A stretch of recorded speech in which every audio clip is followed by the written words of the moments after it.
जय श्री कृष्णा। राधे राधे जी। आज की कथा में आप सभी भक्तों का हार्दिक स्वागत है। भगवान श्री कृष्ण और श्रीमती राधा रानी की कृपा सदैव आप और आपके समस्त परिवार पर बनी रहे।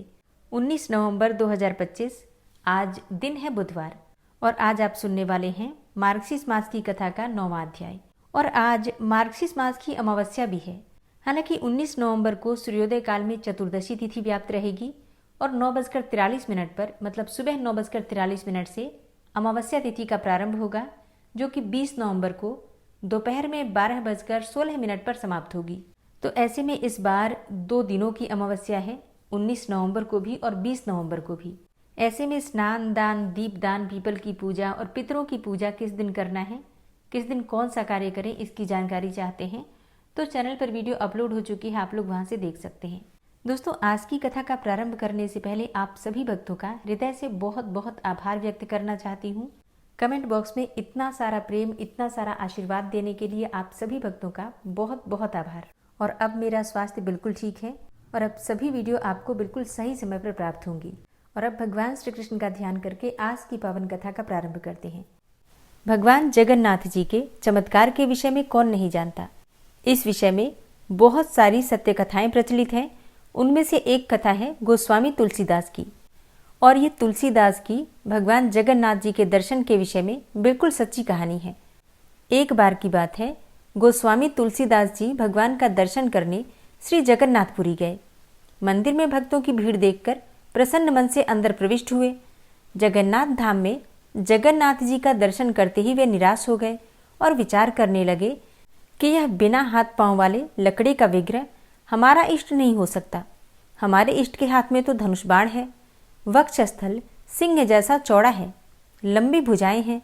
जैसा कि आप सभी जानते हैं, गोस्वामी तुलसीदास जी भगवान श्री राम को अपना इष्ट मानते हैं और वे भगवान श्री राम का स्वरूप मानकर ही जगन्नाथ जी का दर्शन करने गए थे।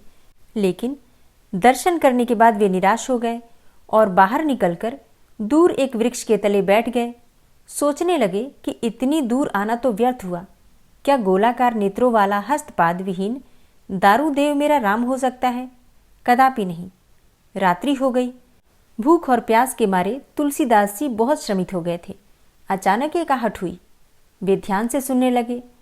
अरे बाबा, तुलसीदास कौन है? तुलसीदास कौन है?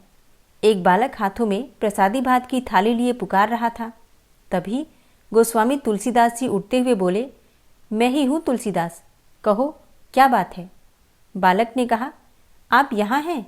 मैं बड़ी देर से आपको खोज रहा हूँ। बालक ने कहा, जगन्नाथ जी ने आपके लिए प्रसाद भेजा है। तुलसीदास बोले, कृपा करके आप इसे वापस ले जाएं। तब बालक ने कहा, आश्चर्य की बात है, जगन्नाथ जी का भात पाने लोग दूर दूर से आते हैं। कितने भक्त तरसते हैं इस प्रसाद को पाने के लिए, और आप अस्वीकार कर रहे हैं, ऐसा क्यों? तब तुलसीदास जी बोले, मैं बिना अपने इष्ट को भोग लगाए कुछ भी ग्रहण नहीं करता।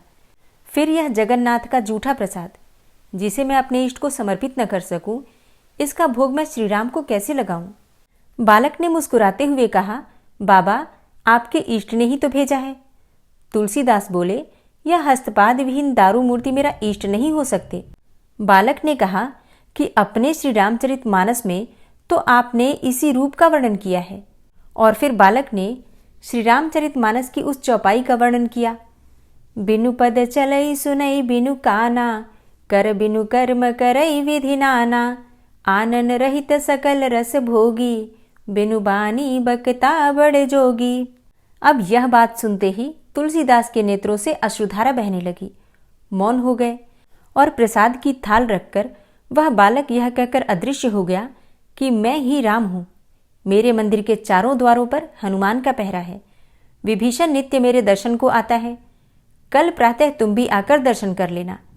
अब तुलसीदास जी ने बड़े प्रेम से प्रसाद ग्रहण किया और प्रातः मंदिर में उन्हें जगन्नाथ, बलभद्र और सुभद्रा के स्थान पर श्री राम, लक्ष्मण एवं जानकी के भव्य दर्शन हुए। भगवान ने भक्त की इच्छा पूरी की और जिस स्थान पर तुलसीदास जी ने रात्रि व्यतीत की थी, वह स्थान तुलसी चौरा के नाम से विख्यात हुआ और वहां पर तुलसीदास जी की पीठ बड़स्ता मठ के नाम से प्रतिष्ठित है। जय जगन्नाथ। आज की कथा आपको कैसी लगी कमेंट बॉक्स में ज़रूर बताइए और आज की कथा में आप जानेंगे यमराज तथा मार्कंडे जी के द्वारा भगवान की स्तुति और पुरुषोत्तम क्षेत्र की महिमा।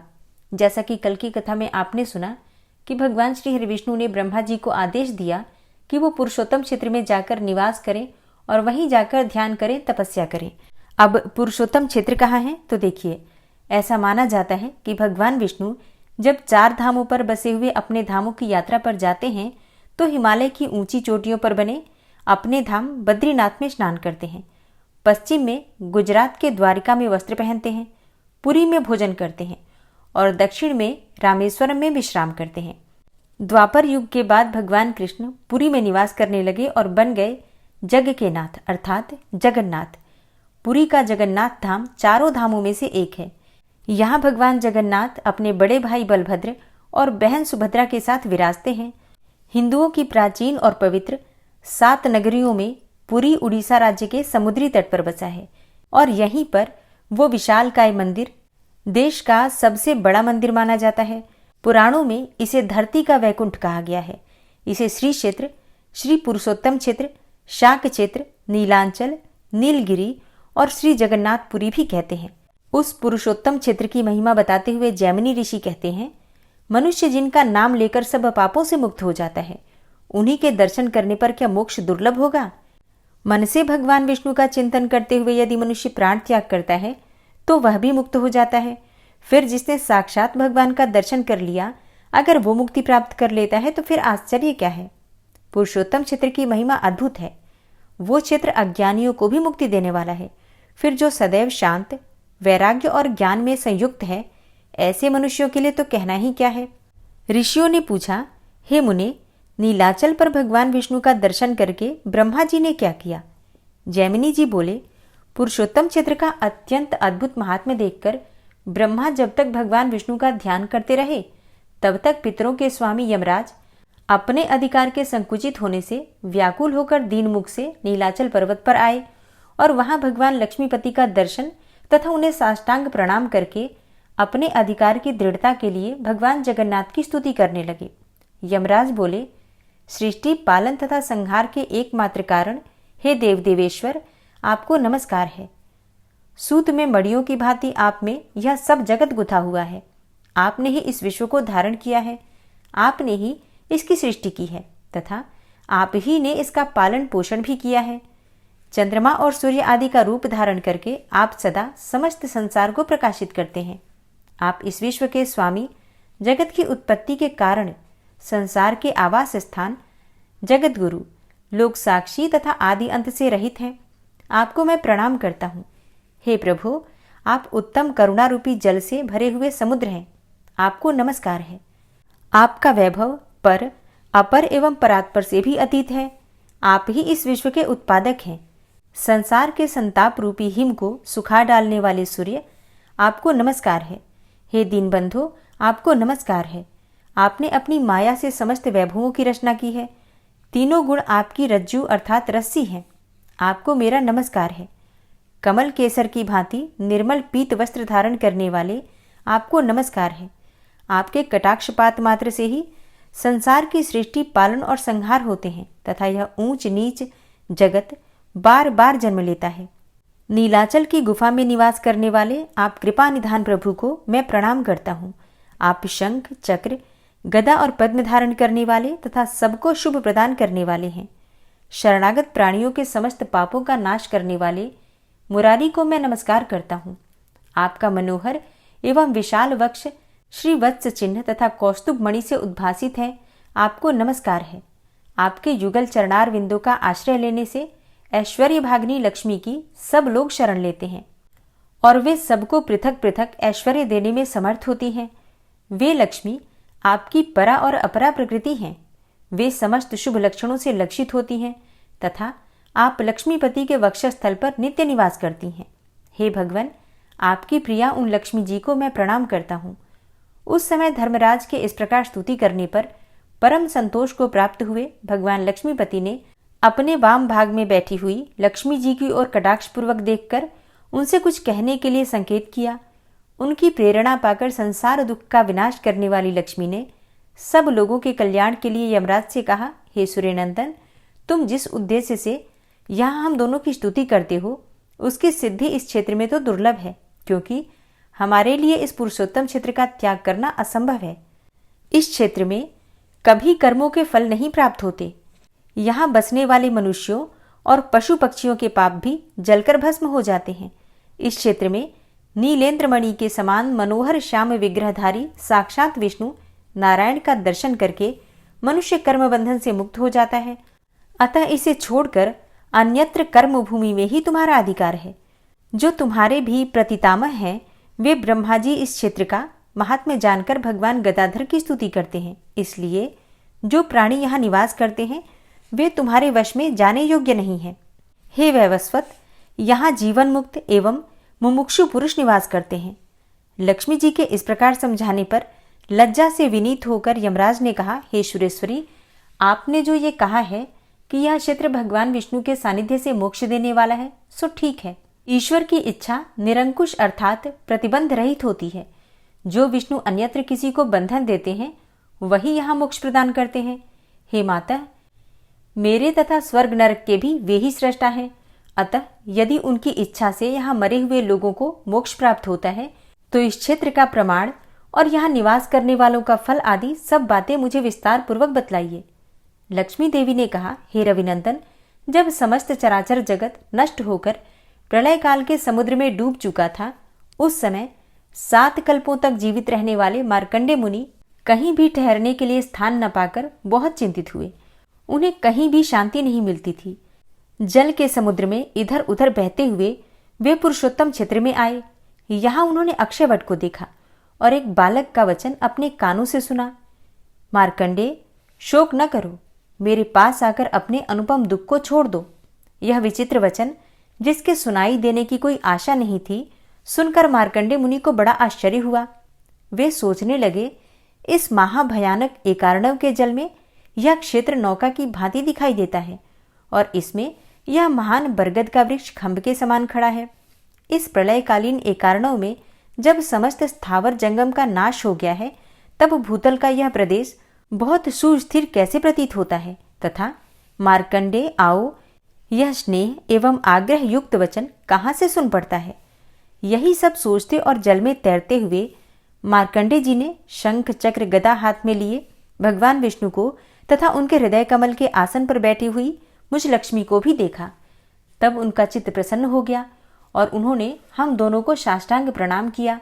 तदनंतर भगवान विष्णु को प्रसन्न करने के लिए वे इस प्रकार स्तुति करने लगे, हे दया सागर, आज आपके चरणारविंदों की सेवा का प्रसंग पाकर मैं रुद्र, इंद्र और ब्रह्मा जी के समान वैभव संपन्न हो गया हूँ।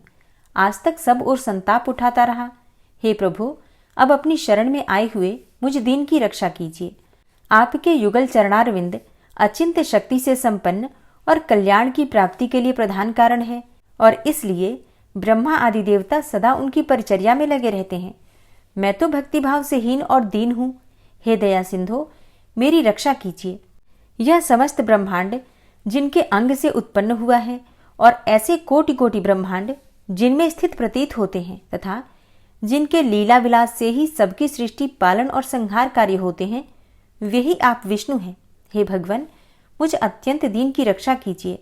जैसे एक ही सुवर्ण, कड़े और कुंडल आदि के भेद से अनेक सा प्रतीत होता है तथा जिस प्रकार आकाश में उदित एक ही सूर्य आधार की विषमता से विषम प्रतीत होने वाली अनेक जलराशियों से प्रतिबिंबित होकर अनेक रूपों में प्रतीत होता है, उसी प्रकार आप एकमात्र निर्गुण परमात्मा ही भिन्न भिन्न शरीरों में प्रवेश करके अनेकवत प्रतीत होते हैं। हे अपार शक्तिशाली परमेश्वर, आप सब प्रकार की समस्त इच्छाओं से रहित तथा ग्रहण और संकल्प से शून्य हैं, तथापि प्रत्येक युग में दीनों के ऊपर दया करने के योग्य शरीर धारण करते रहते हैं। हे जगदीश्वर, पूर्व काल में अनात्म पदार्थों में चित्त आसक्त होने के कारण जो मैंने आपके चरणारविंदों का सेवन नहीं किया, इसलिए भगवत विमुख कर्म से मुझे भयंकर परिणाम भोगना पड़ा है। हे दया सागर, मुझ दीन की रक्षा कीजिए। हे महात्मन, संपूर्ण लोकों की सृष्टि, पालन और संहार की लीला से सुशोभित होने वाला जो आपका त्रिगुणमय अर्थात ब्रह्मा विष्णु शिवात्मक स्वरूप है, वही महतत्व आदि का भी कारण है। आप प्रकृति से परे तथा सबके आदि कारण हैं। आपको नमस्कार है। हे सर्वव्यापी जगन्नाथ, मेरी रक्षा कीजिए, मैं संसार समुद्र में डूबा हुआ हूँ। हे गोविंद, अपनी कृपा कटाक्षपूर्ण दृष्टि से मेरी ओर देखकर इस भवसागर से मेरा उद्धार कीजिए। इस प्रकार स्तुति करते हुए ब्रह्मर्षि मार्कंडेय को कृपा दृष्टि से देखकर भगवान नारायण इस प्रकार बोले, हे विप्रवर, मेरे तत्व को न जानने के कारण ही तुम अत्यंत दीन हो रहे हो। तुमने अत्यंत दुष्कर तप का अनुष्ठान किया है, किंतु उसमें केवल दीर्घजीवी हुए हो। हे महामुने, इस कल्पवट के ऊपर पत्ते के दोने में सोए हुए उस बाल स्वरूप को तो देखो, वो सबका काल रूप है। उसके फैले हुए मुख में प्रवेश करके वहां सुखपूर्वक रह सकते हो। भगवान के ऐसा कहने पर मार्कंडेय जी का मुख आश्चर्य से चकित हो गया। उन्होंने वृक्ष पर चढ़कर भगवान के बाल रूप को देखा और उसमें प्रवेश किया। भीतर जाने पर उन्होंने 14 भुवन देखे। ब्रह्मा आदि देवता, दिक्पाल, सिद्ध, गंधर्व, राक्षस, ऋषि मुनि, देवर्षि, समुद्रों से चिन्हित भूतल, अनेकों तीर्थ, नदी, पर्वत तथा वनों से उपलक्षित श्रेष्ठ नगर देखा। 7 पाताल और सहस्त्रों नाग कन्याएं देखी। हजारों फणों से सुशोभित संपूर्ण जगत का भार धारण करने वाले शेष नाग का दर्शन किया तथा ब्रह्मांड के मध्य में ब्रह्मा जी ने जो कुछ भी सृष्टि की है वो सब अवलोकन किया। इधर उधर घूमने पर भी कहीं उस बालक के उदर का अंत नहीं मिला। तब पुनः कंठ मार्ग से बाहर निकलकर उन्होंने मेरे साथ पुरुषोत्तम भगवान विष्णु का दर्शन किया। श्री भगवान बोले, हे मुने, यह विचित्र क्षेत्र मेरा सनातन धाम है ऐसा समझो। यहाँ न सृष्टि है, न प्रलय है, न संसार का बंधन ही है। सदा एक रूप से रहने वाले मुझ मोक्षदायक पुरुषोत्तम को यहाँ विद्यमान जानकर इस क्षेत्र में प्रवेश करने वाला पुरुष घनानंद स्वरूप होकर पुनः गर्भ में नहीं आता। तब महामुनि मार्कंडेय ने कहा, हे प्रभु, मैं यहाँ निवास करना चाहता हूँ। हे पुरुषोत्तम, मुझ पर कृपा कीजिए। श्री भगवान ने कहा, हे ब्रह्मर्षि, इस मोक्षदायक क्षेत्र में मैं प्रलय की समाप्ति पर्यंत रहूंगा। प्रलय के अंत में तुम्हारे लिए यहाँ सनातन तीर्थ का निर्माण करूंगा, जिसके तट पर तपस्या करके मेरे द्वितीय शरीर शिव की आराधना करते हुए तुम मेरी कृपा से मृत्यु को निश्चित रूप से जीत लोगे। इस प्रकार प्रलय से वरदान पाए हुए मार्कंडेय महामुनि ने वट के वायव्य कोण में भगवान के चक्र से एक कुंड खोदा। उस पवित्र कुंड में रहकर भारी तपस्या से भगवान महेश्वर की आराधना करके उन्होंने मृत्यु को अनायास ही जीत लिया। उन्हीं मार्कंडेय जी के नाम से यह कुंड प्रसिद्ध है, जिसमें स्नान करके मार्कंडेयेश्वर शिव का दर्शन करने से अश्वमेघ यज्ञ का फल मिलता है। यह पुरुषोत्तम क्षेत्र 5 कोस तक तो समुद्र के भीतर स्थित है और 2 कोस तक उसके तट की भूमि पर विद्यमान है। यह अत्यंत निर्मल सुनहरी बालुकाओं से व्याप्त तथा नीलगिरी से सुशोभित है। वे जो विश्वनाथ भगवान शिव हैं, साक्षात नारायण स्वरूप ही हैं। वे भगवान जगन्नाथ की उपासना करने के लिए समुद्र के तट पर निवास करते हैं। यमराज के दंड का भय नष्ट करने के कारण उनका नाम यमेश्वर है। उनका दर्शन और पूजन करने से कोटि शिवलिंगों के दर्शन और पूजन का फल प्राप्त होता है। जय जगन्नाथ। इसके आगे का वृतांत आप कल की कथा में सुनेंगे। अन्नपूर्णे सदापूर्णे शंकर प्राणवल्लभे ज्ञान वैराग्य सिद्ध्यर्थम भिक्षाम देहि च पार्वती। माता च पार्वती देवी, पिता देवो महेश्वरा, बांधवा शिवभक्ताश्च स्वदेशो भुवनत्रयम्। प्रेम से बोलिए माता अन्नपूर्णा की जय। अन्नपूर्णा व्रत की कथा। एक समय की बात है, काशी में धनंजय नाम का एक व्यक्ति रहता था। उसकी पत्नी का नाम था सुलक्षणा। वैसे तो उसे हर प्रकार का सुख प्राप्त था, लेकिन निर्धनता यानी कि गरीबी ही उसके दुख का कारण थी। अब ये दुख उसे हर समय सताता रहता था। एक दिन सुलक्षणा अपने पति से बोली, स्वामी, आप कुछ उद्यम करो तो काम चले। इस प्रकार कब तक काम चलेगा? सुलक्षणा की बात धनंजय के मन में बैठ गई और वो उसी दिन विश्वनाथ शंकर जी को प्रसन्न करने के लिए बैठ गया और कहने लगा कि हे देवाधिदेव विश्वेश्वर, मुझे पूजा पाठ कुछ आता नहीं है, केवल तुम्हारे भरोसे बैठा हूँ। इतनी विनती करके वो 2-3 दिन तक भूखा प्यासा ही बैठा रहा। उसे इस प्रकार बैठा देखकर भगवान शंकर ने उसके कान में अन्नपूर्णा अन्नपूर्णा अन्नपूर्णा इस प्रकार 3 बार कहा। ये कौन है और क्या कह गया? इसी सोच में धनंजय पड़ गया कि मंदिर से आते ब्राह्मणों को देखकर पूछने लगा, पंडित जी, अन्नपूर्णा कौन है?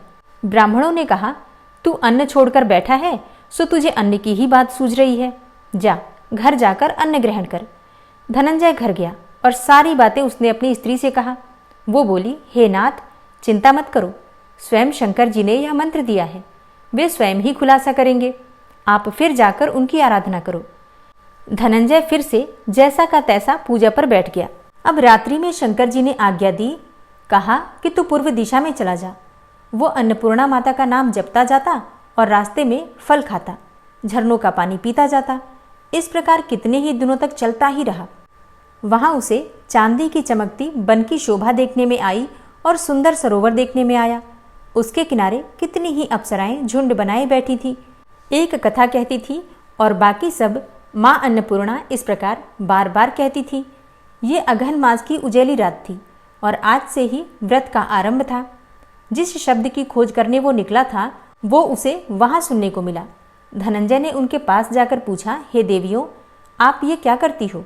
तब उन सब ने कहा, हम सब माँ अन्नपूर्णा का व्रत करती हैं। अब धनंजय ने पूछा कि इस व्रत को करने से और पूजा करने से क्या होता है? इस व्रत को किसने किया है और इस व्रत की विधि क्या है? ये व्रत किस प्रकार का है, कैसे किया जाए, ये सब आप मुझसे भी कहो। वे सब स्त्रियां कहने लगीं कि इस व्रत को कोई भी कर सकता है। 21 दिन तक ये व्रत किया जाता है और 21 दिन तक के लिए 21 गांठ का सूत लेना चाहिए।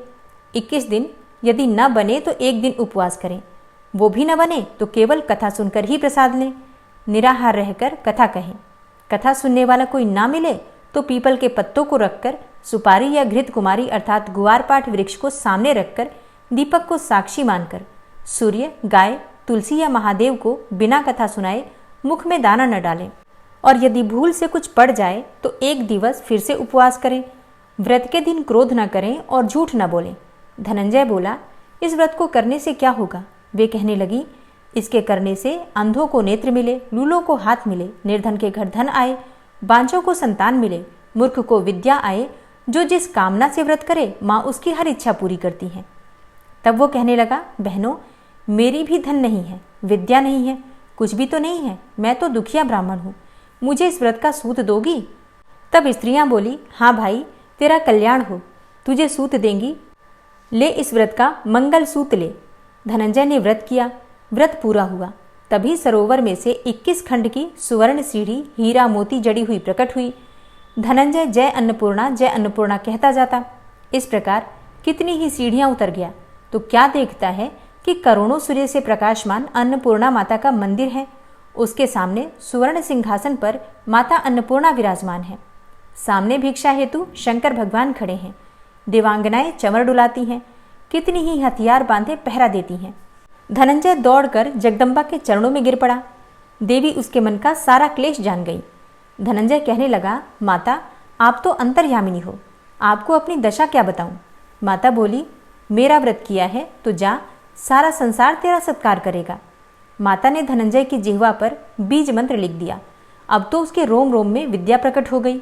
इतने में क्या देखता है कि वो काशी विश्वनाथ के मंदिर में खड़ा है। माँ का वरदान लेकर धनंजय घर आया और सुलक्षणा से सब बात कही। माता जी की कृपा से उसके घर में संपत्ति उमड़ने लगी। छोटा सा घर बहुत बड़ा गिना जाने लगा।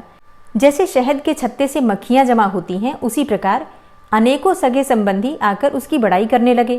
कहने लगे, इतना धन और इतना बड़ा घर, सुंदर संतान नहीं तो इस कमाई का कौन भोग करेगा? सुलक्षणा से संतान नहीं है, इसलिए तुम दूसरा विवाह कर लो।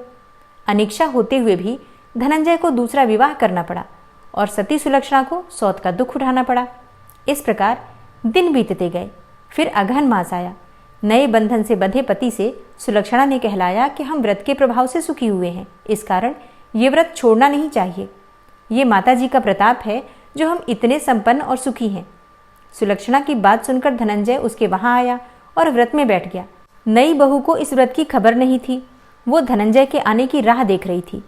दिन बीतते गए और व्रत पूर्ण होने में सिर्फ 3 दिवस बाकी थे कि नई बहू को खबर पड़ी। उसके मन में ईर्ष्या की ज्वाला दहक रही थी। नई बहू सुलक्षणा के घर आ पहुंची और उसने वहां भगदड़ मचा दी। वो धनंजय को अपने साथ ले गई और थोड़ी देर के लिए नए घर में धनंजय को निद्रा ने आ दबाया। इसी समय नई बहू ने उसके व्रत का सूत अर्थात धागा तोड़कर आग में फेंक दिया। अब तो माताजी को क्रोध जाग गया। घर में अकस्मात आग लग गई। सब कुछ जलकर खाक हो गया। जब सुलक्षणा को पता चला तो अपने पति को फिर से अपने घर ले आई। नई बहू रूठकर पिता के घर जा बैठी। पति को परमेश्वर मानने वाली सुलक्षणा बोली, हे नाथ, घबराना नहीं, माता जी की कृपा अलौकिक है। पुत्र को पुत्र हो जाता है पर माता को माता नहीं होती। अब आप श्रद्धा और भक्ति से आराधना शुरू करो, वे जरूर हमारा कल्याण करेंगी। धनंजय फिर से माता के पीछे पड़ गया। फिर वही सरोवर सीढ़ी प्रकट हुई और उसमें माँ अन्नपूर्णा कहकर वो उतर गया। वहां जाकर माता जी के चरणों में रुंदन करने लगा। माता प्रसन्न होकर बोली, ये मेरी स्वर्ण की मूर्ति ले, उसकी पूजा करना, तू फिर सुखी हो जाएगा। जा, तुझे मेरा आशीर्वाद है। तेरी स्त्री सुलक्षणा ने श्रद्धा से मेरा व्रत किया है, उसे मैंने पुत्र दिया है। धनंजय ने आंखें खोली तो खुद को काशी विश्वनाथ के मंदिर में खड़ा पाया। वहां से फिर उसी प्रकार घर को आया। इधर सुलक्षणा के दिन चढ़े और महीना पूरा होते ही पुत्र का जन्म हुआ। गांव में आश्चर्य की लहर दौड़ गई, मानता आने लगा। इस प्रकार उसी गांव के निसंतान सेठ के पुत्र होने पर उसने माता अन्नपूर्णा का मंदिर बनवा दिया। उसमें माता जी धूमधाम से पधारी, यज्ञ किया और धनंजय को मंदिर के आचार्य का पद दे दिया। जीविका के लिए मंदिर की दक्षिणा और रहने के लिए बड़ा सुंदर सा भवन दिया। धनंजय अपनी स्त्री और पुत्र सहित वहीं रहने लगा। माता जी के चढ़ावे में भरपूर आमदनी होने लगी। उधर नई बहू के पिता के घर डाका पड़ा और सब कुछ लूट गया। वे भीख मांगकर पेट भरने लगे। सुलक्षणा ने जब ये सुना तो उन्हें बुला भेजा और अलग घर में रख दिया और उनके अन्न वस्त्र का प्रबंध कर दिया। धनंजय, सुलक्षणा और उसका पुत्र माता जी की कृपा से आनंद से रहने लगे। माता जी ने जैसे इनके भंडार भरे वैसे सबके भंडार भरे। माता अन्नपूर्णा की दूसरी पौराणिक कथा के अनुसार एक बार पृथ्वी पर अन्न और जल का अकाल पड़ गया था। जमीन बंजर हो गई थी। समस्त संसार में जीवन संकट पैदा हो गया। लोग अन्न की कमी से भूखे मरने लगे। इस समस्या का समाधान करने के लिए सभी ने ब्रह्मा और विष्णु की पूजा अर्चना शुरू कर दी। हर जगह त्राही त्राही देखकर ऋषियों ने भी ब्रह्मलोक और वैकुंठ धाम में जाकर इस परेशानी का हल जानना चाहा। तमाम प्रयासों के बाद भी जब हल नहीं निकला तो सभी देवी देवता भगवान शिव की शरण में जा पहुंचे। तब इस समस्या के निवारण के लिए महादेव जी माता पार्वती के साथ पृथ्वीलोक का भ्रमण करने के लिए निकले। भगवान शिव ने पृथ्वीवासियों के लिए भिक्षु का रूप धरा और माता पार्वती मां अन्नपूर्णा के रूप में पृथ्वी पर प्रकट हुई और समस्त संसार के कल्याण के लिए भगवान शिव ने माता पार्वती से अर्थात माता अन्नपूर्णा से भिक्षा में अन्न मांगा। ये अन्न और जल भोले भंडारी ने पृथ्वीवासियों में वितरित किया और लोगों के भरण पोषण का संकट खत्म हुआ। माता पार्वती जिस दिन मां अन्नपूर्णा के रूप में प्रकट हुई थी उस दिन मार्गशीर्ष मास की पूर्णिमा थी। तभी से इस दिन को देवी अन्नपूर्णा के अवतरण दिवस के रूप में मनाया जाता है। मां अन्नपूर्णा की तस्वीर में भगवान शिव भिक्षा मांगते हुए नजर आते हैं और देवी अन्नपूर्णा को अन्नदा अर्थात शाकंभरी भी कहते हैं। अन्नपूर्णा जयंती मनाने का लक्ष्य लोगों को धन और धान्य का महत्व समझाना है। मान्यता है कि अन्न का अपमान करने से घर की बरकत चली जाती है, घर के भंडार खाली हो जाते हैं। इसलिए माता अन्नपूर्णा की पूजा मार्गशीर्ष मास में करने से माता अन्नपूर्णा प्रसन्न होती हैं।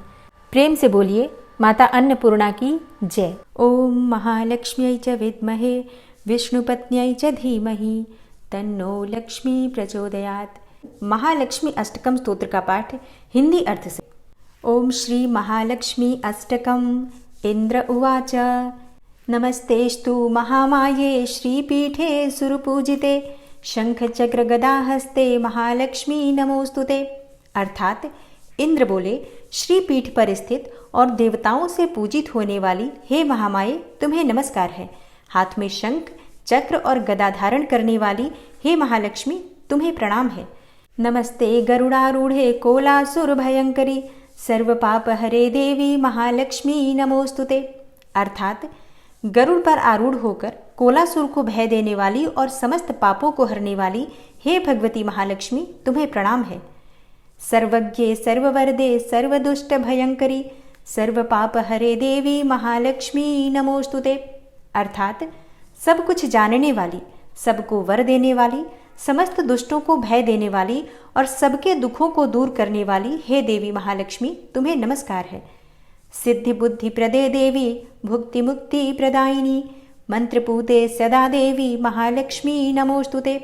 अर्थात सिद्धि बुद्धि भोग और मोक्ष देने वाली हे मंत्रपूत भगवती महालक्ष्मी तुम्हें सदा प्रणाम है। आद्य अंतरहिते देवी आद्य शक्ति महेश्वरी योगजे योग संभूते महालक्ष्मी नमोस्तुते।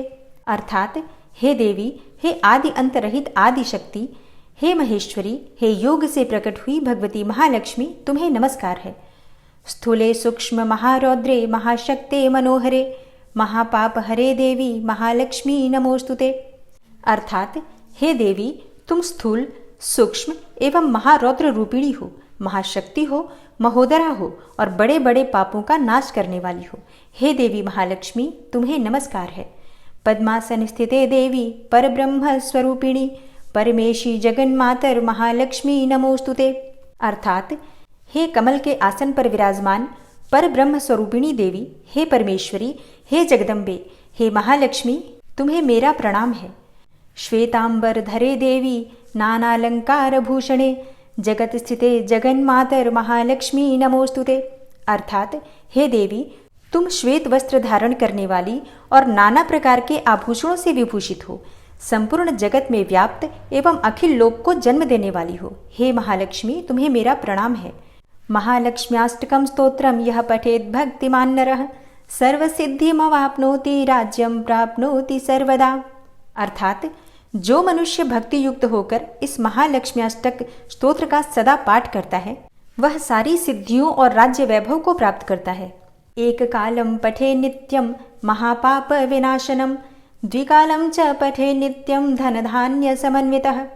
अर्थात जो प्रतिदिन एक समय पाठ करता है, उसके बड़े बड़े पापों का नाश हो जाता है, और जो मनुष्य 2 समय पाठ करता है, वह धन धान्य से संपन्न होता है। त्रिकालम यह पठे नित्यं महाशत्रु विनाशनम महालक्ष्मीर्भवे नित्यं प्रसन्ना वरदा शुभा। अर्थात जो प्रतिदिन 3 काल पाठ करता है, मतलब त्रिसंध्या में पाठ करता है, सुबह शाम दोपहर, अगर तीनों समय पाठ किया जाए तो ऐसे मनुष्य के महान शत्रुओं का भी नाश हो जाता है और उसके ऊपर कल्याणकारिणी वरदायिनी महालक्ष्मी सदा ही प्रसन्न रहती हैं। ओम महालक्ष्मी नमः। हे विष्णुप्रिया, हे माँ महालक्ष्मी, हम सभी भक्तों पर अपनी कृपा सदा ही बनाए रखना।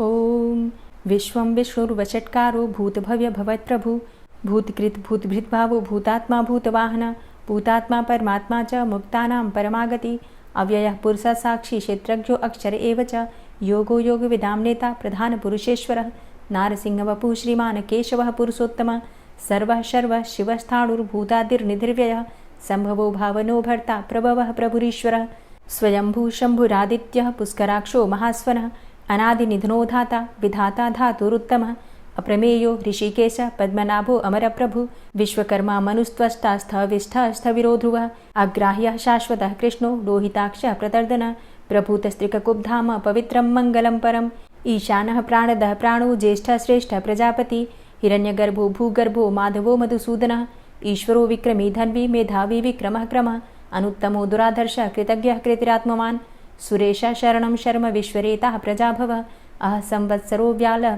प्रत्ययः सर्वदर्शनः अजः सर्वेश्वरः सिद्धः सिद्धे सर्वादिर्च्युतः वृषाकपिर्मेयात्मा सर्वयोगविनिश्रितः वसुर्वसुमनः सत्यः समात्मा संमितः समः अमोघः पुण्डरीकाक्षो वृषकर्मा वृषाकृतिः रुद्रो बहुशिरा बभ्रुर्विश्वयोनिः शुचिश्रवः अमृतः शाश्वतस्थाणुर्वरारोहो महातपः सर्वगः सर्वविद्भानुर्विश्वक्सेनो जनार्दनः वेदो वेदविद्व्यङ्गो वेदाङ्गो वेदवित्कविः लोकाध्यक्षः सुराध्यक्षो धर्माध्यक्षः कृताकृतः चतुरात्मा चतुर्व्यूहश्चतुर्द्रष्टश्चतुर्भुजः भ्राजिष्णुर्भोजनं भोक्ता सहिष्णुर्जगदाति च अनघो विजयो जेता विश्वयोनिः पुनर्वसु उपेन्द्रो वामनः प्रांशुर्मोघः शुचिरुर्जितः अतीन्द्रः संग्रहः सर्गो धृतात्मा नियमो यमः वेद्यो वैद्यः सदा योगी वीरः माधवो मधु अतीन्द्रियो महामायो महोत्साहो महाबलः महाबुद्धिर्महावीर्यो महाशक्तिर्महाद्युतिः अनिर्देश्य वपुः श्रीमान् मेयात्मा महाधृतिर् महिश्वासो महीभर्ता श्रीनिवासः सतां गति अनिरुद्ध सुरानन्दो गोविन्दो गोविन्दाम्पति मरीचिर्दमनो हंस सुपर्णो भुजगोत्तम हिरण्यनाभ सुतपा पद्मनाभ प्रजापति अमृत्यु सर्वदिक्सिंह संधाता संधिमानस्थिर अजो दूर्मर्षणः शास्ता विश्रुतात्मा सुरारिः गुरुर्गुर्तमो धाम सत्य सत्यपराक्रम निमिषो अनिमिषो श्रग्वी वाचस्पतिरुदारधि अग्रणिर्ग्रामणी श्रीमान् न्यायो नेता समीरण सहस्रमूर्धा विश्वात्मा सहस्राक्ष सहस्रपात् आवर्तनो निवृत्तात्मा संवृतः संप्रमर्दन अह संवर्तको वह निर्निलोधरणीधरः सुप्रसादः प्रसन्नात्मा विश्वदृग् विशुभुग् विभु सत्कर्ता सत्कृतः साधु जहर्नुर्नारायणो नरः असंख्येयो अप्रमेयात्मा विशिष्टशिष्टकृच्छुवि सिद्धार्थ सिद्धसंकल्प सिद्धिदः सिद्धिसाधनः वृषाहि वृषभो विष्णुर्विष्पर्वा वृषोदरः वर्धनो वर्धमानश्च विविक्तः श्रुतिसागरः सुभुजो दूर्धरो वाग्मी महेन्द्रो वसुदो वसु नैकरूपो बृहद्रूप शिपिविष्टः प्रकाशनः ओजस्तेजो द्युतिधर प्रकाशात्मा प्रतापनः रिद्धस्पष्टाक्षरो मन्त्रश्चन्द्रांशुर्भास्करदुतिः अमृतांशुद्भवो भानु शशबिन्दुः सुरेश्वरः औषधं जगतः सेतु सत्यधर्मपराक्रमः भूतभव्य भवन्नाथ पवनः पावनो नलः कामः कामकृत्कान्तः कामः कामप्रदः प्रभु युगादिकृद्युगावर्तो नैकमायो महाशनः अदृश्यो अव्यक्तरूपश्च सहस्रजितनन्तजित् इष्टो अविशिष्ट शिष्टेष्ट शिखण्डी नहुसो वृष क्रोधः क्रोधकृत्कर्ता विश्वबाहुर्महीधरः अच्युतः प्रतितः प्राणदो वासवानुजः अपां निधिर्धिष्ठानं प्रमत्तः प्रतिष्ठितः स्कन्दः स्कन्दधरो धूर्यो वरदो वायुवाहनः वासुदेवो बृहद्भानुरादिदेवः पुरन्दरः अशोकस्तारणस्तारः शूरः सौरिर्जनेश्वरः अनुकूलः शतावर्त पद्मी पद्मनिभेक्षणः पद्मनाभो अरविन्दाक्ष पद्मगर्भ शरीरभृत् महर्धिरिद्धो वृद्धात्मा महाक्षो गरुडाध्वजः अतुलः शरभो भीमो समयज्ञो हविर्हरि सर्वलक्षणलक्षण्यो लक्ष्मीवान् समितिञ्जयः वीक्षरो रोहितो मार्गो हेतुर्दामोदरः सः महीधरो महाभागो वेगवान् मिताशनः उद्भवः शोभणो देवः श्रीगर्भः परमेश्वरः करणं कारणं कर्ता विकर्ता गहनो गुहः व्यवसायो व्यवस्थानः संस्थानः स्थानदो ध्रुवः परर्थी परमस्पस्तुष्टः पुष्टः सुभेक्षणः रामो विरामो विरजो मार्गो नेयो नयोनयः वीरः शक्तिमतां श्रेष्ठो धर्मो धर्मविदुत्तमः वैकुण्ठः पुरुषः प्राणः प्राणदः प्रणवः पृथुः हिरण्यगर्भः शत्रुघ्नो व्याप्तो वायुरुधोक्षजः ऋतुः सुदर्शनः कालः परमेष्ठी परिग्रहः उग्रः संवत्सरो दक्षो विश्रामो विश्वदक्षिणः विस्तारस्थावरस्थाणु प्रमाणं बीजमव्ययम् अर्थो अनर्थो महाकोशो महाभोगो महाधनः अनिर्विण्णः स्थविष्टोऽभू धर्मयुपो महामख नक्षत्रनेमिर्नक्षत्री क्षमा चामः समीहनः यज्ञ इज्यो महेज्यश्च क्रतुसत्रं सतां गतिः सर्वदर्शी विमुक्तात्मा सर्वज्ञो ज्ञानमुत्तमं सुव्रतः सुमुखः सुष्मा सुघोषः सुखदः सुहृतः मनोहरो जित्क्रोधो वीरबाहुर्विदारणः स्वापनः स्ववसो व्यापी नैकात्मा नैककर्मकृत् वत्सरो वत्सलो वत्सी रत्नगर्भो धनेश्वरः धर्मगुप्त धर्मकृद्धर्मी सदसक्षरमक्षरम् अविज्ञाता सहस्रांसुर्विधाता कृतलक्षणः गभस्तिनेमिः सत्त्वस्थः सिंहो भूतमहेश्वरः आदिदेवो महादेवो देवेशो देवभृद्गुरुः उत्तरो गोपतिर्गोप्ता ज्ञानगम्यः पुरातनः शरीरभूतभृद्भोक्ता कपीन्द्रो भूरि दक्षिणः सोमभो अमृतपः सोमः पुरुजित पुरुषोत्तमः विनियोजयः सत्यसन्धो दाशाः सात्वतां पतिः जीवो विनयिता साक्षी मुकुन्दो अमितविक्रमः अम्भो निद्रणन्तात्मा महोदधीशयोऽन्तकः अजोमहारः स्वाभाव्यो जितामित्रः प्रमोदनः आनन्दो नन्दनो नन्दः सत्यधर्मा त्रिविक्रमः महर्षि कपिलाचार्यः कृतज्ञो मेदिनीपतिः त्रिपदस्त्रिदशाध्यक्षो महाशृङ्गः कृतान्तकृत् महावराहो गोविन्दः सुखेणः कनकाङ्गदी गुह्यो गभीरो गहनो गुप्तश्चक्रगदाधरः वेधा स्वाङ्गो अजितः कृष्णो दृढः सङ्कर्षणोच्युतः वरुणो वारुणो वृक्षः पुष्कराक्षो महामनाः भगवान् भगानन्दी वनमाली हलायुधः आदित्यो ज्योतिरादित्यः सहिष्णुर्गतिसत्तमः सुधन्वाखण्ड परशुर्दारुणो द्रविडप्रदः दिविस्त्रिक्सर्वदृग्व्यासो वाचस्पतिर्योनिजः त्रिसामा सामगः साम निर्वाणं भेषजं भिषक् सन्न्यासकृच्छमः शान्तो निष्ठा शान्तिः परायणं शुभाङ्गः शान्तिदस्रष्टा कुमुदः कुवलेशयः गोहितो गोपतिर्गोप्ता वृषभाक्षो वृषाप्रियः अनिवर्ति निवृतात्मा संक्षेप्ता चेमकृच्छिवः श्रीवत्सवक्षा श्रीवास श्रीपति श्रीमताम्बरः श्रीधर श्रीश श्रीनिवास श्रीनिधि श्रीविभावन श्रीधर श्रीकर श्रेय श्रीमान् लोकत्रयाश्रयः स्वक्ष स्वङ्ग शतानन्दो नन्दिर्ज्योतिर्गणेश्वरः विजितात्मा विधेयात्मा सत्कीर्तिश्छिन्न संशयः उदीर्णः सर्वतक्षसुर्निश शाश्वतः स्थिरः भूषयो भूषणो भूतिर्विशोकः शोकनाशनः अर्चिष्मानर्चितः कुम्भो विशुद्धात्मा विशोधनः अनिरुद्धो अप्रतिरथ प्रद्युम्नो अमितविक्रमः कालिनेमि निहावीर शौरी सूर्यजनेश्वरः त्रिलोकात्मा त्रिलोकेशः केशवः केशिहारी कामदेवः कामपालः कामीकान्तः कृतागमः अनिर्देशवपुर्विष्णोर्वीरो अनन्तो धनञ्जयः ब्रह्मण्यो ब्रह्मकृद्ब्रह्मा ब्रह्म ब्रह्म विवर्धनः ब्रह्मविद् ब्राह्मणे ब्रह्मी ब्रह्मज्ञो ब्राह्मणप्रियः महाक्रमो महाकर्मा महातेजा महोरगः महाक्रतुर्महायज्वा महायज्ञो महाहवि स्तव्यः स्तव प्रियः स्तोत्रं स्तुतिस्तोतारणप्रियः पूर्णः पुरैता पुण्यः पुण्यकीर्तिर्नामयः मनोजवस्तीर्थकरो वसुरेता वसुप्रदः वसुप्रदो वासुदेव वसुर्वसुमनाहवि सद्गतिः सत्कीर्तिः सत्ता सद्भूतिः सत्परायणः शूरसेनो यदुश्रेष्ठः सन्निवासः सुयामुनः भूतावासो वासुदेवः सर्वासु निलयो अनलः दर्पः दर्पदो दृप्तो दूर्धरोऽथा पराजितः विश्वमूर्तिर्महामूर्तिर्दीप्तमूर्तिर्मूर्तिमान् अनेकमूर्तिरव्यक्तः शतमूर्तिः शताननः एको नैकः सवः किं यत्तत्पदमनुत्तमं लोकबन्धुर्लोकनाथो माधवो भक्तवत्सलः सुवर्णवर्णो हेमाङ्गो वराङ्गश्चन्दनाङ्गदी वीरः विषमः शून्यो घृताशीर चलश्चलः अमानीमानदो मान्यो लोकस्वामी त्रिलोकदृक् सुमेधा मेधजो धन्यः सत्यमेधा धराधरः तेजो वृषः द्वितिधरः सर्वशस्त्रभृताम्बरः प्रग्रहो निग्रहो व्यग्रो नैकशृङ्गो गदाग्रजः चतुर्मूर्तिश्चतुर्बाहुश्चतुर्व्यूहश्चतुर्गति चतुरात्मा चतुर्भावश्चतुर्वेदविदेकपात् समावर्तो अनिवृतात्मा दुर्जयो दुरतिक्रम दुर्लभो दुर्गमो दुर्गो दुरावासो दुरारिहा शुभांगो लोकसारंग शुतन्तुस्तन्तुवर्धन इन्द्रकर्मा महाकर्मा कृतकर्मा कृतागमः उद्भवः सुन्दरः सुन्दो रत्ननाभः सुलोचनः अर्को वाजसनः शृङ्गी जयन्तः सर्वविजयी सुवर्णबिन्दुरक्षोभ्य सर्वभागीश्वरेश्वरः महाह्रदो महागर्तो महाभूतो महानिधि कुमुदः कुन्दरः कुन्दः पर्जन्यः पावनो नीलः अमृताशो अमृतवपुः सर्वज्ञः सर्वतोमुखः सुलभः सुव्रतः सिद्धः शत्रुजित् शत्रुतापनः न्यग्रोधो दुम्बरो अस्वस्थश्चाणुरान्ध्रनिषूदनः सहस्रार्चिः सप्तजिह्वः सप्तैधा सप्तवाहनः अमूर्तिरणघो अचिन्त्यो भयकृद्भयनाशनः अणुर्बृहत्कृशस्थूलो गुणभृन्निर्गुणो महान् अधृतः स्वधृतः स्वास्य प्राग्वंशो वंशवर्धनः भारभृतिकथितो योगी योगी स सर्वकामद आश्रमश्रमण क्षाम सुपर्णो वायुवाहन धनुर्धरोर्धनुर्वेदो दण्डोदमयितादम अपराजितः सर्वसहो नियन्ता नियमो यमः सत्त्ववान् सात्विकः सत्य सत्यधर्मपरायण अभिप्रायः प्रियार्होर्ह प्रियकृत्प्रीतिवर्धनः विहाय सगतिर्ज्योति सुरुचिर्हुद्भुग्विभु रविर्विलोचनः सूर्य सविता रविलोचनः अनन्तो हुद्भुग्भोक्ता सुखदो नैकजोग्रज अनिर्विण्णः सदामर्षि लोकाधिष्ठानमद्भुतः सनात सनातन्तमः कपिलः कपिरप्यय स्वस्तिदः स्वस्तिकृत् स्वस्ति स्वस्तिभुक् स्वस्ति दक्षिणः रौद्रः कुण्डली चक्रे विक्रमयुर्जिति शासनः शब्दातिगः शब्दशः शिशिरः शर्वरीकर अक्रूरः पेशलो दक्षो दक्षिणः क्षमिणाम्बर विद्वतमो वितभय पुण्यश्रवणकीर्तन उत्तारणो दुष्कृतिः पुण्यो दुःस्वप्ननाशन वीरः रक्षणः सन्तो जीवनः पर्यवस्थितः अनन्तरूपो अनन्तसृर्जितमन्युर्भयापः चतुरश्रो गभीरात्मा विदिशो व्यादिशो दिश अनादिर्भूर्भुवो लक्ष्मीः सुवीरो रुचिराङ्गद जननो जन्मादिर्भीमो भीमपराक्रम आधारनीलयोधाता पुष्पहासः प्रजागर ऊर्ध्वगः सत्पथाचारः प्राणदः प्रणवपण प्रमाणं प्राणनीलयः प्राणभृत् प्राणजीवनः तत्त्वं तत्त्वविदेकात्मा जन्म मृत्यु जरातिगः भूर्भुवः स्वस्तरुस्तार सविता प्रपितामह यज्ञो यज्ञपतिर्यज्वा यज्ञाङ्गो यज्ञवाहन यज्ञभृद्यज्ञकृद्यज्ञ यज्ञभुग्यज्ञसाधन यज्ञान्तिकृद्यज्ञ गुह्यमन्यमन्नादेव च आत्मयोनिः स्वयं जातो वैखानः सामगायन देवकी नन्दन स्रष्टा क्षितिसः पापनाशन शङ्खभृन्नन्दकी चक्री शारङ्गधन्वा गदाधरः रथाङ्गपाणिरक्षोभ्य सर्वप्रहरणायुध ओम नमः इति। और अब आप सुनेंगे श्री तुलसी चालीसा। श्री तुलसी महारानी करु विनय सिरनाय जो मम हो संकट विकट दीजे मात नशाय।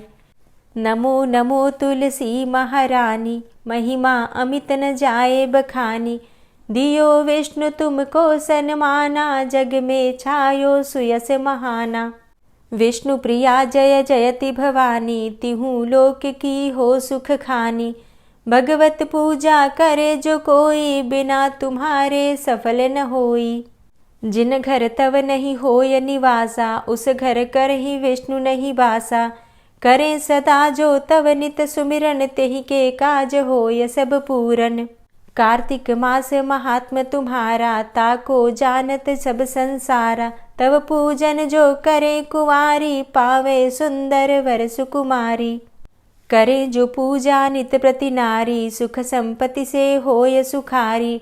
वृद्धा नारी करे जो पूजन मिले भक्ति होवे पुलकित मन। श्रद्धा से पूजे जो कोई भवनिधि से तर जावे सोई। कथा भागवत यज्ञ करावे तुम बिन नहीं सफलता पावे। छायो तब प्रताप जग भारी ध्यावत तुम्हीं सकल चित धारी। तुम्ही मात यंत्रन तंत्रन में सकल काज सिद्धि होवे क्षण में। औषधि रूप आप हो माता सब जग में तव यश विख्याता। देव ऋषि मुनि और तपधारी करत सदा तव जय जयकारी।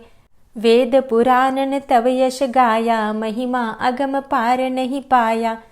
नमो नमो जय जय सुख कारणि नमो नमो जय दुख निवारणी। नमो नमो सुख संपत्ति देनी नमो नमो अघ काटन चेनी। नमो नमो भक्तन दुख हरणी नमो नमो दुष्टन मद छेनी। नमो नमो भव पार उतारणी नमो नमो परलोक सुधारणी। नमो नमो निज भक्त उबारणी नमो नमो जन काज सवारणी।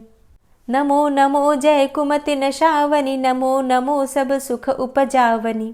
जयति जयति जय तुलसी माई, ध्याऊं तुमको शीश नवाई। निज जन जानि मोहि अपनाओ, बिगड़े कारज आप बनाओ। करूं विनय मैं मात तुम्हारी, पूर्ण आशा करहु हमारी। शरण चरण कर जोरी मनाऊं, निश दिन तेरे ही गुण गाऊं। करहु मात अब मोह पर दाया, निर्मल होए सकल मम काया। मांगू मातु यही बर दीजे, सकल मनोरथ पूर्ण कीजे। जानू नहीं कछु नेम आचारा, क्षमहु मातु अपराध हमारा। 12 मास करे जो पूजा, तासम जग में और नहीं दूजा। प्रथम ही गंगा जल मंगवावे, फिर सुंदर स्नान करावे। चंदन अक्षत पुष्प चढ़ावे, धूप दीप नैवेद्य लगावे। करें आचमन गंगा जल से, ध्यान करें हृदय निर्मल से। पाठ करें फिर चालीसा की, स्तुति करें मात तुलसा की। यह विधि पूजा करे हमेशा, ताके तन नहीं रहे कलेशा। करे मास कार्तिक का साधन, सोवे नित पवित्र हुई जाहि। है यह कथा महासुखदाई, पढ़े सुने सो भव तर जाई। यह श्री तुलसी चालीसा, पाठ करे जो कोय। गोविंद सो फल पावही, जो मन इच्छा होय। तुलसी चालीसा संपूर्ण। और अब आप सुनेंगे तुलसी महारानी की आरती। तुलसी महारानी नमो नमो, हरि की पटरानी नमो नमो। तुलसी महारानी नमो नमो, हरि की पटरानी नमो नमो। धन्य तुलसी पूर्ण तप कीनो, धन्य तुलसी पूर्ण तप कीनो। शालिग्राम की बनी पटरानी नमो नमो। तुलसी महारानी नमो नमो, हरि की पटरानी नमो नमो। जाके पत्र मंजरी कोमल, जाके पत्र मंजरी कोमल। श्रीपति कमल चरण लपटानी नमो नमो, हरि की पटरानी नमो नमो। तुलसी महारानी नमो नमो। धूप दीप नैवेद्य आरती, धूप दीप नैवेद्य आरती। पुष्पन की वर्षा बरसानी नमो नमो, हरि की पटरानी नमो नमो। तुलसा महारानी नमो नमो।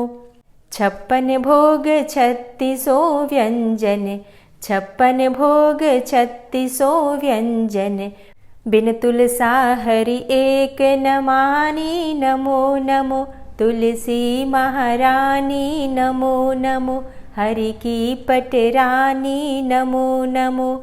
सभी सखी मैया तेरो यश गावे, सभी सखी मैया तेरो यश गावे। भक्ति दान दीजे महारानी नमो नमो। तुलसा महारानी नमो नमो, हरि की पटरानी नमो नमो। नमो नमो तुलसा महारानी, नमो नमो तुलसी महारानी। तुलसी महारानी नमो नमो, हरि की पटरानी नमो नमो। तुलसी महारानी नमो नमो, हरि की पटरानी नमो नमो। प्रेम से बोलिए तुलसी मैया की जय। आज की कथा आपको कैसी लगी कमेंट बॉक्स में ज़रूर बताइए। कथा पसंद आई हो तो वीडियो को लाइक कीजिए, शेयर कीजिए और चैनल पर पहली बार आए हैं, अगर अभी तक आपने चैनल को सब्सक्राइब नहीं किया है तो आज की वीडियो अगर आपको अच्छी लगे तो चैनल को सब्सक्राइब करके बेल आइकन को ज़रूर प्रेस कर लीजिए। तो इससे ये होगा कि इस चैनल पर आने वाली सभी नई वीडियोज़ की नोटिफिकेशन आपको सही समय पर प्राप्त होगी। मिलती मैं आपसे अगली वीडियो में, तब तक के लिए जय श्री राधे।